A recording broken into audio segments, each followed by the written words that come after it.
சிறப்பு நேர்காணலுக்கு வரவேற்கிறோம். நிகழ்ச்சியின் இன்றைய சிறப்பு விருந்தினர் மூத்த பத்திரிகையாளர் திரு மணி அவர்கள். வணக்கம் சார். வணக்கம். திரு அமித்ஷா 2 நாள் பயணமாக தமிழ்நாடு வந்திருக்கிறார்.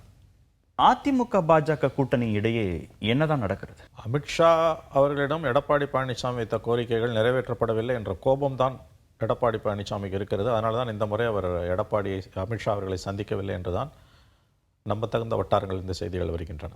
அவர் ஏப்ரல் மாதம் 9 மாதங்களுக்கு முன்பு கூட்டணி வைத்த பொழுது கொடுத்த வாக்குறுதிகள் அவை நிறைவேற்றப்படவில்லை. குறிப்பாக திமுக அமைச்சர்கள் மீது, ஊழல் அமைச்சர்கள் மீது நடவடிக்கை எடுக்க வேண்டும் என்று கோரிக்கை வைத்ததாகவும் அதில் எதுவுமே நிறைவேற்றப்படவில்லை. அந்த கோபம் எடப்பாடிக்கு இருக்கிறது என்கிறார்கள். ரெண்டாவது அதிகமாக ஓபிஎஸ்ஸையும் டிடிவியும் சேர்த்துக்கொள்ள வேண்டும் என்று வைத்த கோரிக்கைகள், இதுவும் ஒரு காரணம். நம்பர்ஸும் பேசப்பட்டு கொண்டே இருக்கிறது. நீங்கள் கவனிக்க வேண்டும், 2 முறை வேலுமணி சந்தித்திருக்கிறார், அமித்ஷா சந்திக்கவில்லை. திருச்சியில் தங்கியிருந்த அமித்ஷாவை 2 முறையும் எஸ்பி வேலுமணி அவர்கள் தான் அடுத்தடுத்து 2 நாட்கள் சந்தித்திருக்கிறார். எல்லா இடங்களிலும் வெற்றி கொடி நாட்டிய அமித்ஷா தமிழகத்தில் திண்டாடுகிறார் என்று தான் நம்ம சொல்ல வேண்டும். சாணக்கியன், இந்திய அரசியலின் சாணக்கியன் என்று அறியப்படுகிற அமித்ஷா தமிழ்நாட்டில் திசை தெரியாமல் திணறிக் கொண்டிருக்கிறார் என்று தான் நாம் சொல்ல வேண்டும். தமிழக அரசியலின் அடிப்படை அம்சங்கள், விழுமியங்கள் பிஜேபிக்கு தெரியாததன் விளைவை அவர்கள் தொடர்ந்து அனுபவித்துக் கொண்டிருக்கிறார்கள். அப்படித்தான் நான் இதை பார்க்கிறேன். என்ன டிமாண்ட் ஏடிஎம்கே கிட்ட வச்ச டிமாண்ட் என்ன? அமித்ஷா கிட்ட ஏடிஎம்கே வைத்த டிமாண்ட் என்று வரக்கூடிய தகவல்கள் அதிமுக அமைச்சர்கள் மீது நடவடிக்கை எடுக்க வேண்டும், குறைந்தது 2 அல்லது 3 அமைச்சர். அமித்ஷா கிட்ட எடப்பாடி பழனிசாமி வச்சது. எடப்பாடி பழனிசாமி கிட்ட என்ன எதிர்பார்ப்பு இருக்கு திரு அமித்ஷாவுக்கு? அவர்கள் பிரிந்தவர்களை ஒன்று சேர்க்க வேண்டும். யுனைடெட் ஏடிஎம்கேவை அவங்க திரும்ப வலியுறுத்துகிறார்கள். பிரிந்து போனவர்கள் ஓபிஎஸ் சேர்த்துக்கணும், டிடிவியை கூட்டணி உள்ள சேர்த்துக்கணும். உட்கட்சி விவகாரங்களை தலையிட மாட்டோம்னு ஏப்ரல் மாதமே சொல்லியாச்சுல்ல. அதாவது இல்லைன்னா இருக்குன்னு அர்த்தம், இருக்குன்னு அர்த்தம். லவ்லையும் பாலிடிக்ஸ் நம்ம பேசியிருக்கோம். இருக்குன்னா இல்லைன்னு அர்த்தம், இல்லைன்னா இருக்குன்னு அர்த்தம். உட்கட்சி பூசலில் தலையிட மாட்டோன்னா தலையிடுவோன்னு அர்த்தம். ஏங்க பிரிஞ்சு இருந்தால் நீங்கள் ஜெயிக்க முடியாதுன்னு அவர் திரும்ப சொல்கிறாருங்க. அமித்ஷா சொன்ன ஒரு யோசனையை எடப்பாடி கேட்டிருந்தால் தமிழக அரசியல் 21 முடிவுகள் வேறு. ஆனால் பிரதான கோரிக்கை இவங்க உள்ள வரக்கூடாதுங்கிறதானே திரு இபிஎஸ்க்கு. அதை சொல்லி அவர் எப்படி அன்னைக்கு ப்ரெஸ் கான்ஃபரன்ஸ் 8 மணி நேரம் டிலே ஆச்சு. உங்களுக்கு தெரியும், ஏப்ரல் 10 அல்லது 11ஆம் தேதி காலைல 10:30 மணிக்கு வச்ச ப்ரெஸ் கான்ஃபரன்ஸ் ஈவினிங் 5:30 தான் வைக்கிறாங்க. 8 மணி நேரம் டிலே. இதில் இந்த போன் ஆஃப் கன்டென்ஷன் வாங்க பிரச்சனை இதுதான். பிரிஞ்சவங்கள ஒன்று சேர்க்கக்கூடாது சரி அப்படின்னு சொல்லிட்டு வந்துட்டாங்க. ஆனால் வந்த பிறகு 3வது மாதமே அவங்க ஆரம்பிச்சாங்க. அதுக்கு பிறகு செங்கோட்டையனை கூப்பிட்டு பேசினது. ஸோ எடப்பாடியை 2 முறை போனார். சீண்டக்கூடிய வேலையைத்தான் அமித்ஷா செய்தார், பிஜேபி செய்தது. அதற்கான பலனை இன்று அனுபவிக்கிறார்கள். எடப்பாடி இந்த பேச்சுவார்த்தையை மேலும் மேலும் மேலும் இழுப்பார் என்கிறார்கள். ஜவ்வு மாதிரி அவர் இழுப்பார். தேர்தல் நெருக்கத்தில் வரும்பொழுது இவர் கொடுக்கக்கூடிய சீட்டை வாங்கி கொண்டு பிஜேபி போக வேண்டியிருக்கும். ஒரு ஸ்ட்ராட்டஜி படி தான் எடப்பாடி ஒர்க் பண்ணுறான்றாங்க. போன முறையே கடுமையான அழுத்தம் கொடுக்கப்பட்டது, அதிக தொகுதிகள் கேட்டு. 20 கண்டெயின் பண்ணாருங்க. இந்த முறை என்ன அழுத்தம் இருந்தாலும் 20லேருந்து 25 இடங்களுக்குள் பிஜேபியை எடப்பாடி கண்டெயின் பண்ணிட்டாருன்னா அது பெரிய வெற்றி ஏடிஎம்கேக்கு. பிஜேபியோட அடிமை கொத்தடிமை அதிமுகன்னு திமுகவோ அதன் தோழமை கட்சிகளோ நிலை வித்வான்களோ பேச முடியாது. அந்த அளவில் அவருக்கு ஒரு பாலிடிக்ஸ் இருக்குது. இந்த பேச்சுவார்த்தையை இழுப்பதே, ட்ராக் பண்ணுறதே ஒரு டாக்டிக்ஸுங்க. நீங்கள் உள்ள இவங்களை கூட்டின்னு வரதுக்கு பதில் சொல்லாமல் இருப்பது, நம்பர்ஸில் பிடி கொடுக்காமல் இருப்பது. ஸோ ஒரு ஃபைனல் ஷேப்புக்கு அலைன்ஸ் வராமல் இருப்பது என்பது, அப்புறம் யாரை உள்ளே சேர்க்கறது, யாரை வெளியில் வைக்கிறதுன்றது எல்லாமே இந்த பேச்சுவார்த்தை இழுக்க ஸ்ட்ரெச் பண்ண அது எடப்பாடிக்கு அட்வான்டேஜ். பை பிப்ரவரி 1st வீக்கில் இன்னமும் உங்களுக்கு அந்த ஹீட் அதிகமாகும்பொழுது பிஜேபிக்கு ஒரு ஆப்ஷன் கிடையாது. விஜயோடலாம் அவ்வளோ சீக்கிரம் போயிட முடியாது. அவங்க ஏடிஎம்கேவோட போனால் தான் ஒரு சீட்டாக ஜெயிக்க முடியும். அவங்க தனியாக நின்று 10 சீட்டுன்றதெல்லாம் கதை, அதெல்லாம் வாய்ப்பே கிடையாது. 2 திராவிட கட்சிகள் உதவி இல்லாமல் அவங்களால நிற்கவே முடியாது களத்தில். அதுவும் பணம் பெரிய அளவில் ப்ளே பண்ண போகுது வர எலெக்ஷன். ஏடிஎம்கேக்கு பிஜேபி தேவையில்லையா? ஏடிஎம்கேக்கு பிஜேபி கிவன் அ சாய்ஸ் அவர் பிஜேபியை தொட மாட்டாருங்க. அண்டர் கம்பல்ஷன் தான் போயிருக்கார். ஒன்றுபட்ட அதிமுக இருந்தால், டிடிவி உள்ளிட்ட, ஓபிஎஸ் உள்ளிட்ட, ஈவன் சசிகலா உள்ளிட்ட ஒன்றுபட்ட யுனைடெட் ஏடிஎம்கே வந்ததுன்னா கண்டிப்பாக பிஜேபி அவங்களுக்கு தேவையே இல்லை. அந்த ஒன்றுபட்ட அதிமுகவை திமுகவால் வீழ்த்தவே முடியாது. திமுகவோட பலமே அதிமுக சிதறுண்டு கிடப்பது தான். அதை ஞாபகம் வச்சுக்கோங்க. என்றைக்குமே யுனைடெட் ஏடிஎம்கே வித் 2 லீவ்ஸ் ரெட்டைலை சிம்பல் இருந்ததுன்னா சிறிய கட்சிகளை வைத்து கூட அவர்களால் திமுகவை வீழ்த்த முடியும்.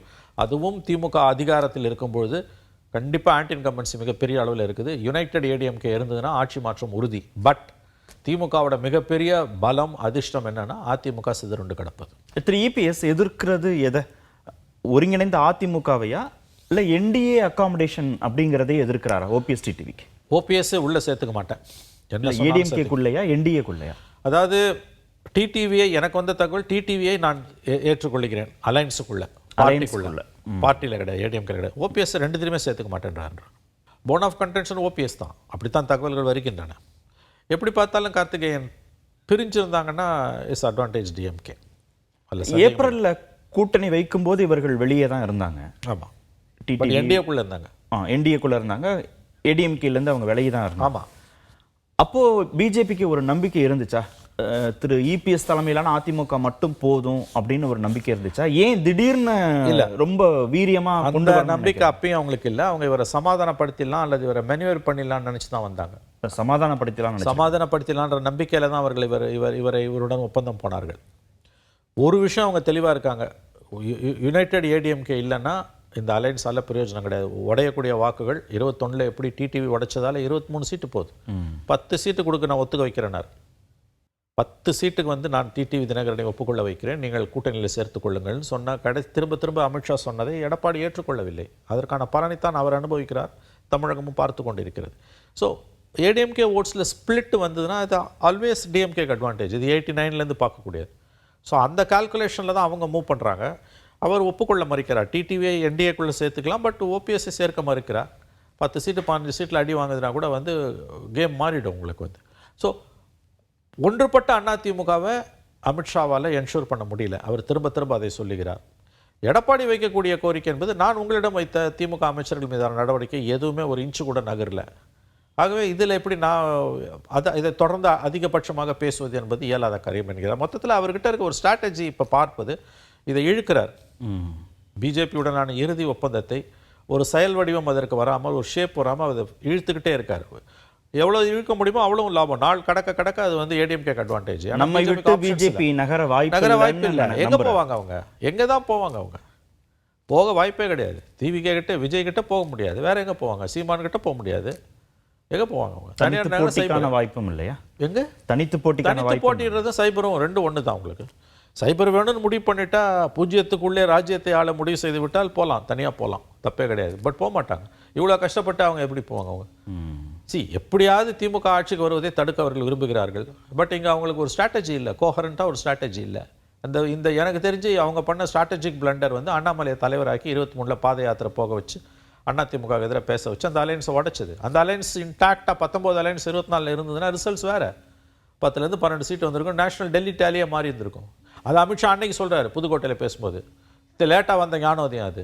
206 சட்டமன்ற தொகுதிகளை ஜெயிப்போம், 2 பேரோட ஓட் பேங்கையும் கூட்டினா அப்படின்னா அது அதிகப்படியாக கூட இருக்கலாம். நான் சொல்வது 2024 தேர்தல் முடிவுகள் அவர்களுடைய 2019 அலையன்ஸ் இருந்திருந்ததுன்னா கண்டிப்பாக மாறி இருக்கும்.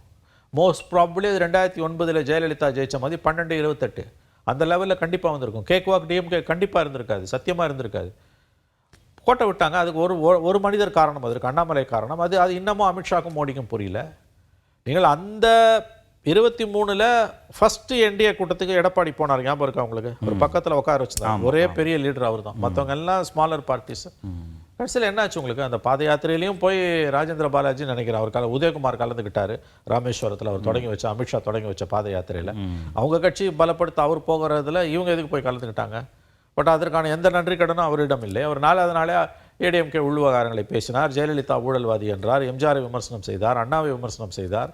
அலையன்ஸ் உடஞ்சி தனியாக போனாங்க, சைபர் ஆச்சு. ஆகவே இந்த ப்ராப்ளம் அங்கே ஸ்டார்ட் ஆகுது. அந்த நல்லா இருந்த அலையன்ஸ்வாங்கல்ல, நல்லா இருந்ததை கெடுத்தான்வாங்கல்ல, அதே இப்போ 2019 அலையன்ஸ் ஒரு பவர்ஃபுல் அலையன்ஸ்.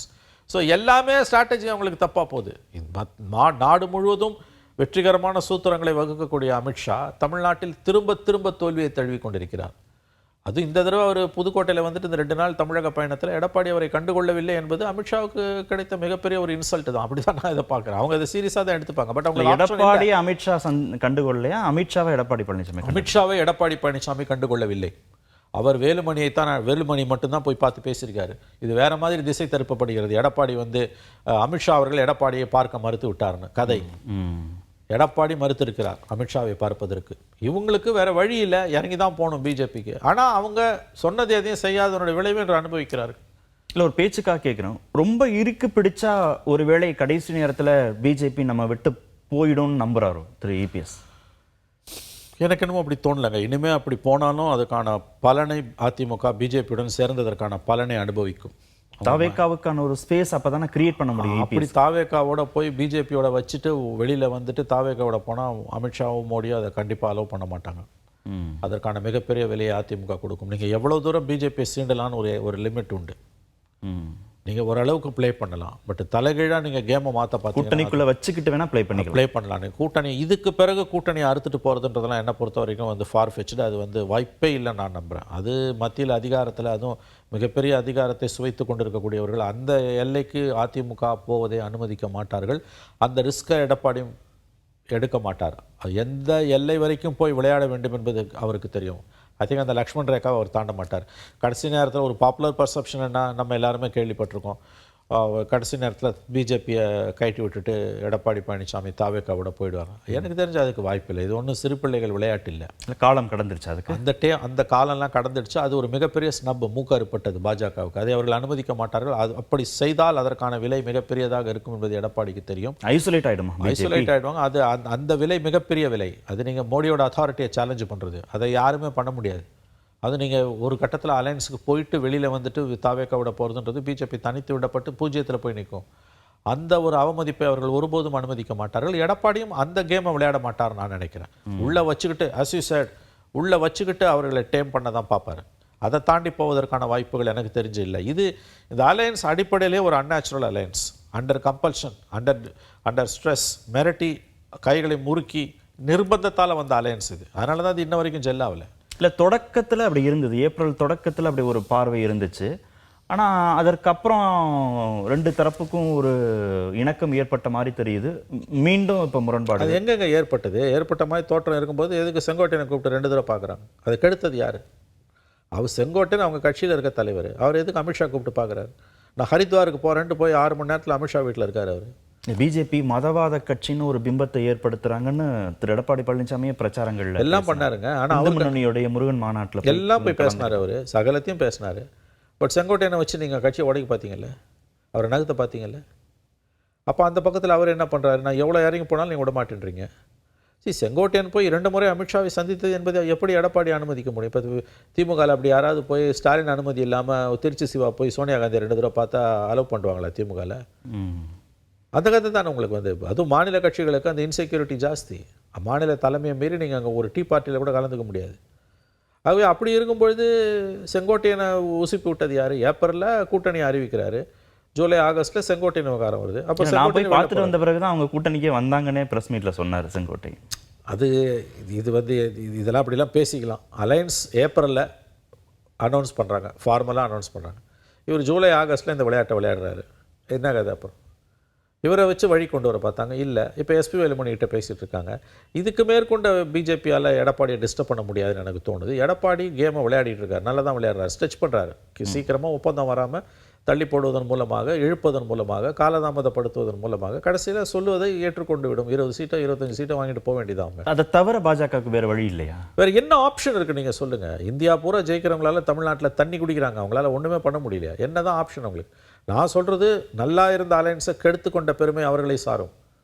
அவங்க அது வந்து அந்த இருமாப்பில் அவர்களுக்கே ஒரு ஆணவத்தால் அந்த அலையன்ஸ் அவங்க கெடுத்தாங்க. 24 லோக்சபா எலெக்ஷனில் ஸ்ட்ராட்டஜிக் பிளண்டர். இந்தியா பூரா கரெக்டாக ஸ்ட்ராட்டஜி வகுத்தவங்க தமிழ்நாட்டில் கோட்டை விட்டாங்க, அண்ணாமலை தலைவராக்கி. நீங்கள் இந்த 19 அலையன்ஸ் இருந்திருந்தா ரிசல்ட் வேறுங்க. இல்லை, இந்த 18% என்டிஏ வாங்கினதை திரு அமித்ஷா பெருமையாக பேசுகிறது ஒரு புறம், திரு பழனிசாமியே பொதுக்குழுலேயே பெருமையாக பேசினார் இல்லையா? 18% என்டிஏ வாங்கியிருக்கிறாங்க, நாங்களும் அவங்களும் ஒன்று சேர்ந்துருவோன்னு.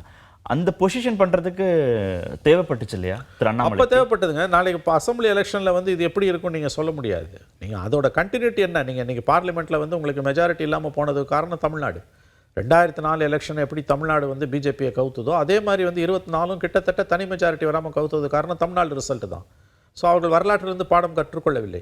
2004 தோற்று வெளியேறும்போது மாலை 6 மணிக்கு எல்கா அத்வானி சொன்னது தமிழ்நாடு லெட் டவுனஸ்னாரு. 40 சீட்டு தோத்துது. ஜெயலலிதாவோட அராஜக ஆட்சியில் 1.5 லட்சம் அரசு ஊழியர்களை வேலையை விட்டு நீக்கினது, மதமாற்ற தடை சட்டம், ஆடு மாடு பலியிடுறது தடை சட்டம், டெஸ்மா, இதெல்லாம் சேர்ந்து கவுத்துது. அதே தான் அப்படி 24 ரெப்புடேஷனு. இந்தியா பூரா வியூகங்களை வகுத்த அமித்ஷா தமிழ்நாட்டில் கோட்டை விட்டார்.